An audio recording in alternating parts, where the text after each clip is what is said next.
गणपती बाप्पाला 10 दिवस बनवा 10 प्रकारचे मोदक। नमस्कार, मी प्रमिला PhD कुकिंगच्या मोदक सिरीजच्या पहिल्या भागात आपल्या सर्वांचं मनापासून स्वागत। आज मी मोदक बनवणार आहे गव्हाच्या पिठाचे, पण चव लागते अगदी पेढ्यासारखी। तर त्यासाठी मी 1 कप गव्हाचं पीठ घेतले। सुरुवातीला ते पीठ चांगलं भाजून घ्यायचं। आधी तूप न टाकताच ते कोरडं पीठ भाजा। नंतर त्यात 2-3 चमचे तूप टाकून ते चांगलं परतत राहा।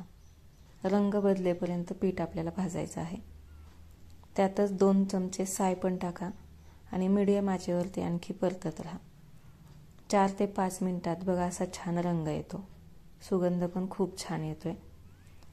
आता असा रंग आल्यानंतर यामध्ये आपल्याला अर्धा कप खोबऱ्याचा किस टाकायचा आहे आणि तो पण जरा वेळ भाजून घ्यायचा आहे, अगदी थोडा वेळच। त्यात पुन्हा बदामाचे काप, 1 चमचा खसखस आणि 1 चमचा बडीशेप आणि वेलचीची पूड टाकली आहे। ते पुन्हा आणखी अर्धा ते 1 मिनिट आणखी भाजून घेतलं आणि सर्व मिश्रण बाजूला काढून ठेवलं। आता कढईमध्ये पुन्हा मी 1/3 कप गूळ घेतलेला आहे। तो पातळ झाल्यानंतर हे जे बनवलेलं पीठ होतं ते सर्व त्याच्यामध्ये टाकलं। अर्धा 1 मिनिट ते चांगलं परतून घेतलं आणि पुन्हा त्यामध्ये 1/3 कप दूध टाकले। दूध टाकल्यावर पिठाला चांगला चिकटपणा येतो, सुगंध पण अगदी पेढ्यासारखाच येतोय। आता हे सर्व सारण थंड करण्यासाठी ठेवूया। जरासं कोमट असताना साच्यामध्ये सारण भरून घ्यायचं।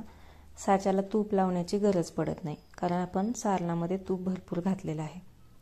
साच्यात असं सारण नीट व्यवस्थित दाबून भरा, म्हणजे त्याला व्यवस्थित पाकळ्या छान पडतात आणि साचा अलगद उघडा। बघा किती सुंदर मोदक बनतोय। बाकीचे मोदक पण अशा पद्धतीनेच करून घ्या। साच्याच्या बाहेर असं एक्स्ट्रा आलेलं सारण आहे ते मात्र काढून घ्या। तर नक्की बनवून बघा असा गव्हाच्या पिठाचा मोदक। तर आपण पुन्हा भेटू आणखी एका नवीन मोदक रेसिपी सोबत। तोपर्यंत दररोज व्यायाम करा आणि हेल्दी राहा। धन्यवाद।